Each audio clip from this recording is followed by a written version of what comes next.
रैदास के पद का अंग्रेजी अर्थ हम देखने वाले हैं। पहले वीडियो में मैंने हिंदी अर्थ ही डाला। अभी तो मैंने सोचा था कि कुछ लोगों के अंग्रेजी में दिया तो आसान होगा, इसलिए मैं तो हिंदी और अंग्रेजी दोनों एक साथ डालने वाली हूँ। हम अभी पहले पद का अर्थ देखेंगे। पहले पद में कवि ने भक्त की उस अवस्था का वर्णन किया है जब भक्त पर अपने आराध्या की भक्ति का रंग पूरी तरह से चढ़ जाता है। कवि के कहना का अभिप्राय है कि एक बार जब भगवान की भक्ति का रंग भक्त पर चढ़ जाता है तो भक्त को भगवान की भक्ति से दूर करना असंभव हो जाता है। इसका अर्थ यह है कि इन दिस पद में poet has describe the state of the devotee when the color of devotion of his worship is fully attained on the devotee, so it becomes impossible to remove the devotee from devotion to God. कवि भगवान से कहता है कि हे प्रभु, यदि तुम चंदन है तो तुम्हारा भक्त पानी है। The poet says to God that, Lord, if you are a sandalwood, then your devotee is water. कवि कहता है कि जिस प्रकार चंद की सुगंध पानी के बूंद बूंद से समा जाती है, उसी प्रकार प्रभु की भक्ति भक्त के अंग में समा जाती है। The poet says that just as a fragrance of sandalwood dissolves in the drip of water, in the same way the devotion of God gets absorbed in the devotee's body. कवि भगवान से कहता है कि हे प्रभु, यदि तुम बादल हो तो तुम्हारा भक्त किसी मोर के समान है जो बादल को देखते ही नाचने लगता है। It says to God that, Lord, if you are a cloud, then your devotees is like a peacock who dances on seeing the cloud. कवि भगवान से कहता है कि हे प्रभु, यदि तुम चांद हो तो तुम्हारा भक्त उस चौकार पक्षी की तरह है जो बिना अपनी पलकों को झपकाए चांद को देखता रहता है।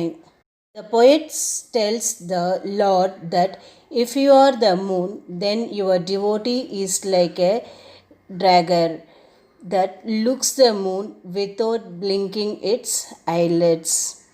कवि भगवान से कहता है कि हे प्रभु, यदि तुम दीपक हो तो तुम्हारा भक्त उसकी बत्ती की तरह है जो दिन रात रोशनी देती रहती है। Poet tells the Lord that if you are a lamp, Lord, then your devotee is like a light which lights up the day and night. कवि भगवान से कहता है कि हे प्रभु, यदि तुम मोती हो तो तुम्हारा भक्त उस दोगे के समान है जिसमें मोतियाँ पिरोई जाती हैं। The poet says that to the Lord that if you are a pearl, then your devotee is like a thread in which the beads are threaded. उसका असर ऐसा होता है जैसे सोने में सुहागा डाला गया है, अर्थात उसकी सुंदरता और भी निखर जाती है। कवि रैदास अपने आराध्य के प्रति अपनी भक्ति को दर्शाते हुए कहते हैं कि हे मेरे प्रभु, यदि तुम स्वामी हो तो मैं आपका भक्त, अपना दास यानी नौकर हूँ। Its effects is as if the icing has been added to the gold, that is, its beauty is further enhanced.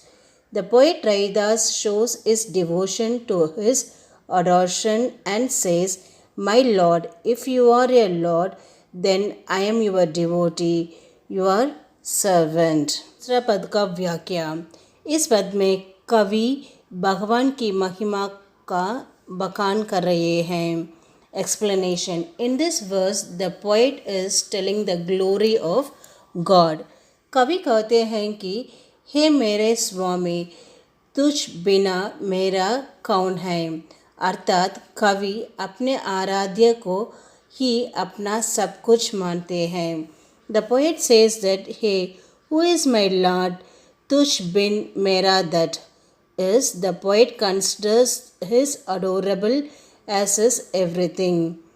कवि भगवान की महिमा का बखान करते हुए कहते हैं कि भगवान गरीबों और दिन दुखियों पर दया करने वाला है।